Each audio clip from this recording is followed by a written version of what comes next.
Hello, and welcome to Activate Presents Grow Your Mind chat sessions in collaboration with Collabs. I am your host, Anam Sethi. Welcome to the show. Our theme for today is something that all of us experience and perhaps even struggle with confidence. I always think about the time when I became a trainer, the first day I walked into a training. It was actually quite unexpected, to be honest. Our lead trainer, Umar Khan, had to travel, and I was brought in to take over. And this was a training for a large multinational company. I remember it was their finance team. There were more than 60 people, and it was a team building. So I had to bring all my energy and power, and I was not expecting it. I had a few days to prep for it, and I had to get myself into the mind space and really go out and do it. Now, I remember thinking that how am I going to muster up the confidence to do this? Am I ready to do this? Am I too young? Am I prepared? Am I good enough? All these thoughts, really came into my head. And I remember my entire team went with me, and they all supported me. And just moments before the training kicked off, I looked back, and my director of strategy and programs, Mashal Pirzada, was sitting there, and she gave me this look of encouragement. And suddenly I started talking. The more I spoke, the better I began to feel. I had been extremely nervous before this, almost to the point where I thought I couldn't really do it. I was so anxious. And then suddenly, this assurity began to settle in that perhaps it's going to be okay after all. Confidence, after all, is about self-assurance and faith that you and your abilities can bring you through a situation, any situation you might want to put yourself into. You might be uncomfortable, and it might even seem unnatural. You might think, oh my God, why did I sign up for this? It would have been so much easier if I just hadn't put myself out there. But after all, the more you put yourself out there, the more faith you get in yourself. And I believe that that really takes you forward in life and in circumstances where you're expected to show up. Now, I'm so honored to have someone today who can really talk to you about confidence, about speaking to large audiences, about managing crisis. Somebody who has done this time and time again, a leading marketing and communications expert with over 17 years of experience. She has worked with some of the largest global companies in B2B, in banking, FMCG, oil and gas. Please welcome the Regional Communications Director, Greater Middle East of Tetra Pak, Sonya Kayani. Hi, Sonya. It's so lovely to have you on the show. Hi, Anam. Thank you so much for having me and for that very, very illustrious introduction. I hope what I'm going to say during this session is going to live up to that, because you've put the pressure on for sure. No, not at all. Sonya and I, we have been talking about this for a while now, and I'm super excited to share some of our discussions and some of, your experiences with our audience. So I'd like to begin with something which I think all of us have at the back of our minds. You have held so many leadership positions in your career. And before we talk about confidence and really all of these things that make us great leaders, I'd like to ask you, what does leadership mean to you? I think leadership to me, or someone who's a leader, is someone who's able to set an example.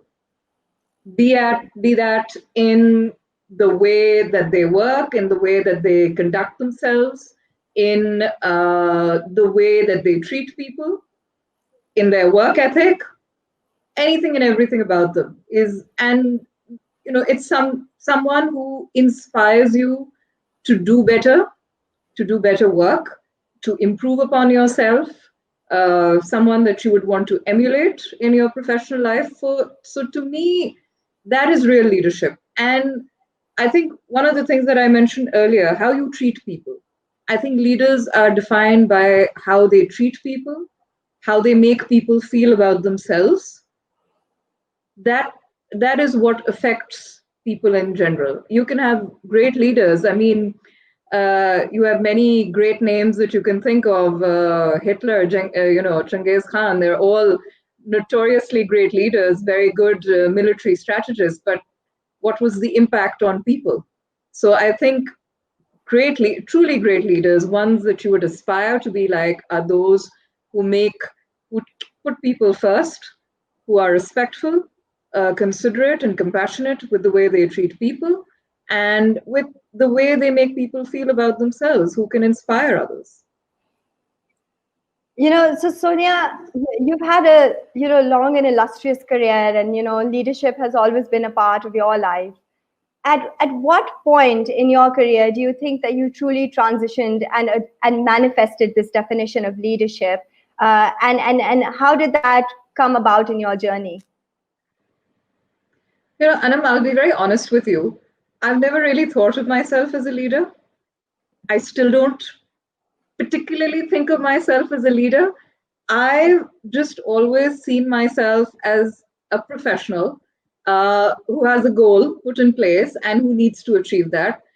If anything, I've always thought of myself as a team player because I feel like, I can bring people together from diverse backgrounds. I can, manage to take them on a journey with me towards achieving a goal together in a way that is efficient and productive, result oriented, and in a way that they feel happy about doing what they're doing. So, but your question, makes me reflect a little bit on my life so far. And I think assuming responsibility is something that I've always done. So whether it was in university with your projects or even within my group of friends, my family, my home, and of course in my professional life, I think I just have a natural tendency to take responsibility, to take ownership, and to be able to bring people together from diverse departments, backgrounds, etc., and to try and kind of make them move together in an efficient way. To be able to assign roles and responsibilities, to be able to assign resources. So that's something I do without really thinking about it. It's just the way I am. I haven't really, and I think that's a good thing. I think the day you start thinking of yourself as a great leader is, I think, the day you stop becoming a great leader because you take yourself far too seriously. And that's, I think, the antithesis of being a good leader is that you don't take yourself seriously, you take your goals and your aspirations and the people around you seriously. Sonia, I feel like, when you do find yourself in these positions and now you're talking about taking ownership, taking responsibility, as somebody who takes a lot of responsibility and challenges herself and also sets great goals that need to be met, I am sure that you absorb a lot of the pressure and burden then of the work that you do and the responsibility of others, like you mentioned, the way you treat others and how you enable others to grow. And so throughout your life and throughout all the roles that you've performed, what are some of the greatest burdens or challenges perhaps that you have faced, and how have you conquered those? Anam, I've encountered a great many challenges in my personal life and in my professional life. But to be honest with you, I don't view it as a burden. And I don't view it as a challenge because every one of those obstacles has forced me to push myself out of my comfort zone, to push myself in terms of my endurance, in terms of my skills, my intellect. And I think in turn, it's just made me a better person, a stronger person, a more well-rounded professional. So I don't look at these things as a burden. I look at them as, in a very matter-of-fact manner. Yes, we were talking about this earlier as well. The challenge is always there. I mean, it doesn't matter what position you're in, whether you're in a leadership role, you're just entering into an organization, you work for yourself. All of those things present their own particular set of challenges. The idea is not to be bogged down by the challenge. You need to think about, okay, I'm in this situation. Now, what do I do to get out of it? Or what do I do to overcome the obstacle that I'm under? That should be your focus. And another thing which you should really concentrate on is that what is this trying to teach me? I think COVID has been a great lesson for all of us to try and learn something about ourselves and how we can still manage to progress within such limiting and such uh, extraordinary circumstances. But if we just sit and don't do anything about it, that's not the answer.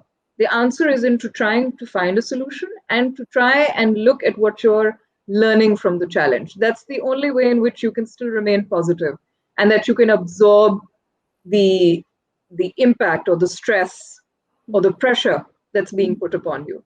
And I think a lot of people, a lot of being in senior leadership roles, the thing that determines your success or your failure is your capacity to absorb pressure.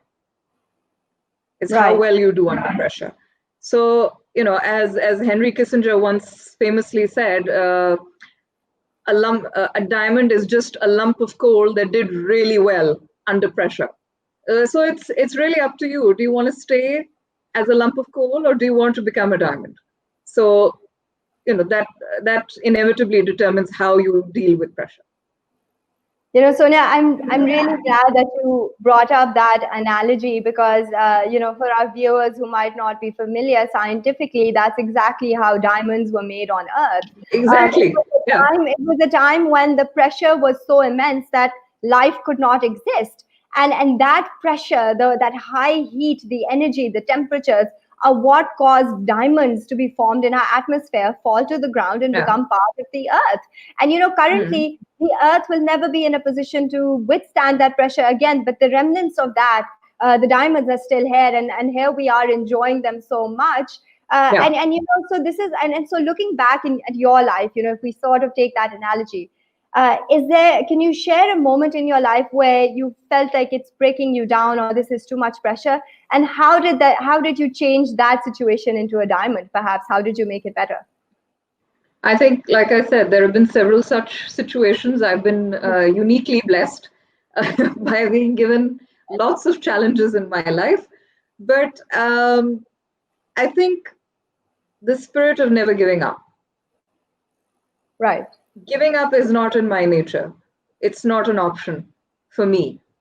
So I think that's what's kept me going. So yes, everyone has days when you think you can't sustain and you can't survive and you won't be able to live past this experience that you're having. But human beings are far more resilient than we think. And we are more resilient than we think we are. And I think if you just have that spirit of not giving up, I think that carries you a long way. Sonya, I think that's the perfect segue, in fact, into the larger theme of this conversation, which is then confidence and faith in yourself. Sure. And I think it's very tough for a lot of us, especially younger professionals who are now entering the workforce, and their only experience is a catastrophe. And I think that could really shake you up and create a lot of fear and trauma, perhaps, in who you are and how much you are able to achieve. So when it comes to confidence, how can a young professional, how can somebody work towards creating that mindset where they say, I won't give up, and then they follow through with that? Well, I think I'll start off with a story of what my first experience with confidence was.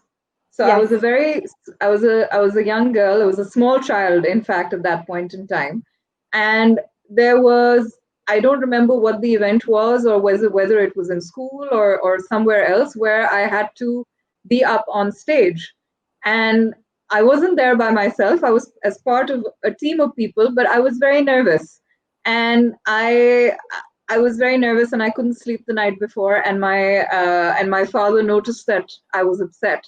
So he asked me what was wrong, and he said, and I told him I'm scared. And we were like, why are you scared? And they're like, I'm going to be up in front of all of these people. And,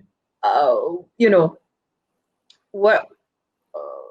It's scary to be in front of all these people. And his response was, why? I mean, they're only people. They're just like you. You have a mind, a heart, hands and legs, and they do too. Why, why does it make a difference if people are looking? And then I said, what if I make a mistake or I do something wrong? It's like, it's okay. It's all right. You're human. You're not perfect. It's okay to make a mistake. And if you make a mistake, just, quickly recover and then, start back up again. So that I think, it's a small conversation and it's the conversation of a child to a father. It's not very terribly meaningful, but I think to me, it had a very profound effect. Number one, that you can't really be afraid. If you are ruled by fear, you are not going to get very far in life. Life is about confronting your fear and moving ahead of it. So, number one, the fear of people, the fear of making mistakes, these are only things that are going to hold you back. It is perfectly normal to be intimidated. It's perfectly normal to not want to make mistakes. But making mistakes is how you grow. Making mistakes is how you learn. It's how you get better. So I think we need to take that out of the equation.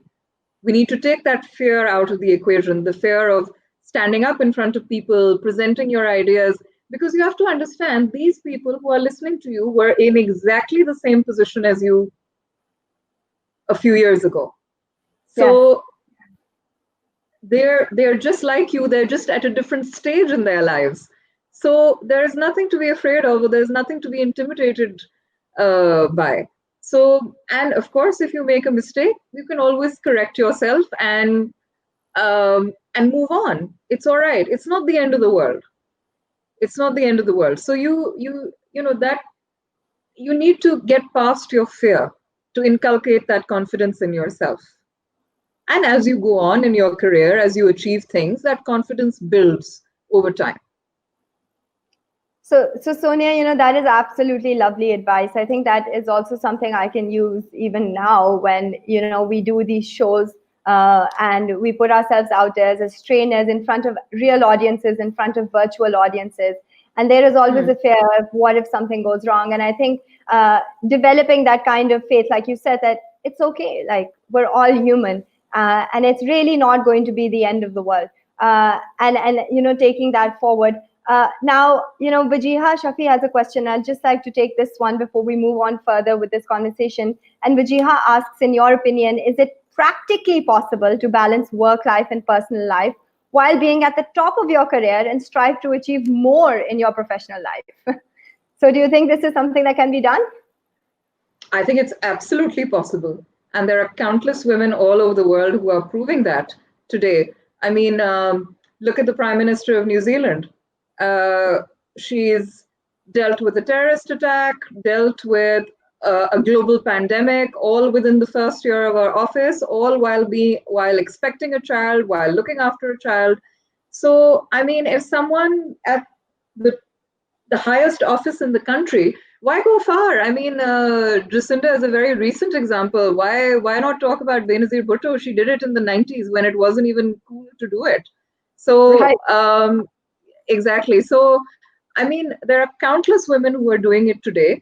I think we need to, kind of let go of this very kind of negative rhetoric that we have, in society where a working woman's children are always neglected. A working woman's marriage is always in trouble. A working woman's house is never in perfect order. Whereas I know for a fact that my parents' generation, there were many women who were working. My mother was a working woman, as were many of my class fellows. We all turned out absolutely fine. Their marriages were perfectly fine. In fact, they were exemplary, much better than what we have today. Their children turned out fine. So it's absolutely possible.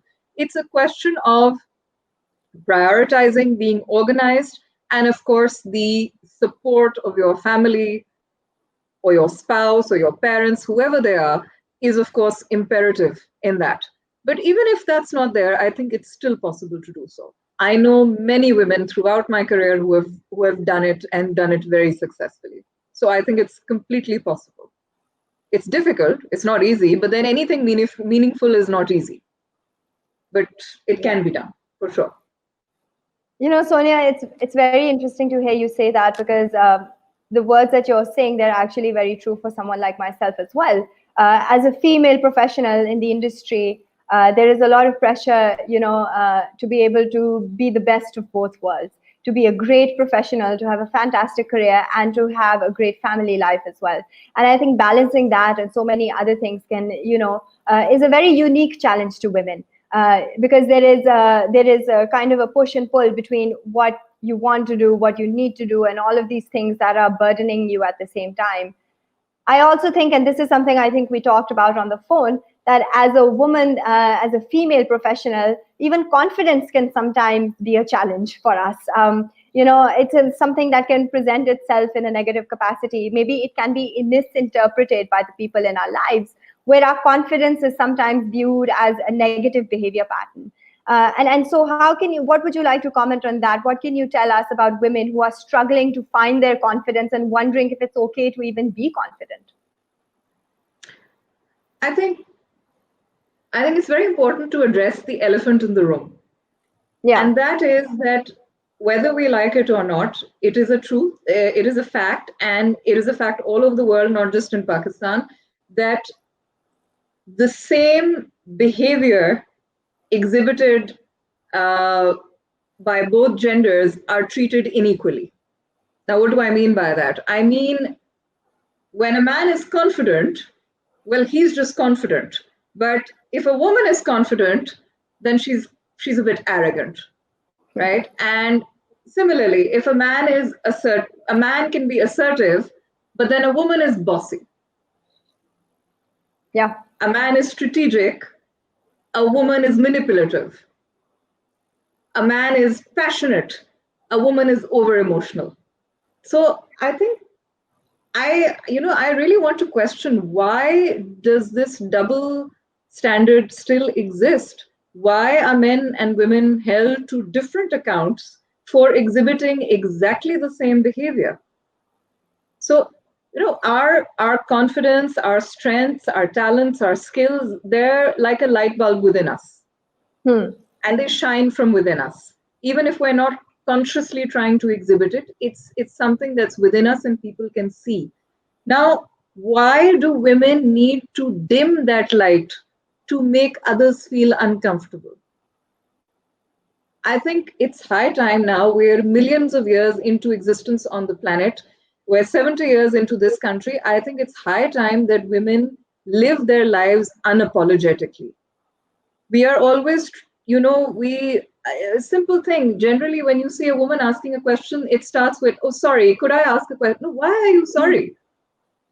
Why do you have to be apologetic for having a question or having an opinion about something? So I think it's time for us to own, especially now, I think it's time for women to own their confidence, their talents, their voices, and to express themselves unabashedly and unapologetically. That, let me clarify, that does not mean at all that you should be rude, that you should be obnoxious, that you should be disrespectful. Not at all. Not at all. You can express your views and your opinions in a very civilized manner, but do express them. Do not dim your light, because that's no way to live. It's a half life. That's no way to live. You cannot reach your fullest potential if you are not living, to the maximum. Yeah. If you're not able to breathe, if you're not able to express yourself, then there's no point with that. Yes, it will make people uncomfortable. But then you have to think about it. Are you here to do a job, or are you here to be Miss Congeniality? No, that's true, Okay? Sonia. Yeah, Right? absolutely. So, and people will always have something to say. You could be the nicest person on the planet, and they'd still have something to say about you. People criticize, humanitarians like Mother Teresa for their approach. So, or Idi Saab, right? So people have bad things to say about even the most humane of people, even people who we consider angelic in a way. So Right. you could be the nicest person on the planet and they'd still have something to say about you. So the best thing to do is to disregard what people's perception of you is, because you cannot control that. People will always have their own perception about you. What you can control is your own self, is how well you do your job, how well you interact with people, how you achieve your goals in life. That is something that's in your control. What people think is not in your control, so there is no point in worrying about it or thinking about it. I think there's a question at the bottom from Zafina who Yeah. says, how do you dismiss destructive criticism while positively reviewing it? I think it's a very it's essential part of what I'm speaking about. There will always be people who give you constructive criticism, so you need to be able to take that. And in my line of work with comms or with marketing, we are at the brunt of taking in criticism or feedback. So over time you have to develop kind of a radar to see what is actually constructive and what is actually just negativity. You Right. have to be able to shut out the negativity and be able to be confident enough to receive the positive feedback and to improve upon yourself. Being And confident doesn't mean you're a know-it-all. You can improve. So you should be open to taking feedback and criticism if it's constructive. If right. somebody just comes and Absolutely. says to you, I don't like the color of the banner, I mean, that's neither Nothing. here nor there, right? Right. So Absolutely. uh, so you have to be able to discern that. No, absolutely, Sonia. And I think this conversation also really applies to women who want to put themselves out there, like you, and adopt a more public role in their lives. I think being a female speaker, being a female presenter, being a female trainer, being somebody like yourself who constantly has to address larger audiences, even in person pre-COVID, when the pressure of that can be much greater because it's not like a video and there's people sitting right in front of you and the energy is alive in the room, and Mm-hmm. so the way you present yourself, the way you behave will always be judged in that situation, because it's not just Absolutely. one or two people. There are probably going to be thousands of people tuning in and listening to what you have to say. So Yeah. as a female, what advice can you give to women who want to adopt a more public role in their life and want to be confident in going ahead and taking that on? I think uh, the biggest thing in that is to stop worrying about what people will think. Yeah. So I think these three words, "Log kya kahenge," have ruined more lives than any wars or any kind of other conflicts in the world. Because we're so worried about what other people will think, what people will say about us. And you have to try and be comfortable in your own skin, be happy with yourself. Don't rely on other people's opinions of you, because then it's not always an objective opinion. So you can't rely on it for sure. And like you said, when there are thousands of people sitting, there'll be thousands of people who have all kinds of different opinions. So you can't control all of them. You have to be yourself. You have to live your truth, and to kind of be authentic in yourself. I think that's the most powerful thing you can be, is be authentic. That is what resonates with people ultimately, and ultimately that's what people respect you for as well, is that you're authentic, that you have some kind of moral code or some kind of values on which you operate. Focus on your work. Try and bring excellence to your work. That is what will get people to respect you ultimately, is your work and your professionalism and your authenticity and integrity. Those are important things that you need to build on within yourself, not what other people think of you. But that's just my opinion. All This is right. Well, my oh apologies for that. Looks like, speaking of confidence, we had a little bit of an internet hiccup. I have three internets, and I will let you know that all three of them decided not to work right now. But no problems. We were talking about addressing large audiences, and we had one of the greatest yeah. presenters in the world with us. So I'm sure nothing was missed at all, and everything went quite smoothly. I I am far from being the greatest presenter in the world. I hope to be Not one day, at but I'm certainly not the best, for sure. I'm all. sure there are many others who are far better than I. No, but thank you so We much for had taking over. Yeah. we had a comment while we were waiting for you, Jameel Jandua Saab, is asking about interesting experiences from my career in public speaking. So Wow. I'll tell you about a very funny, well, not haha funny, but interestingly funny experience at my previous organization. I was, and even in my present organization, I'm part of the crisis communications team.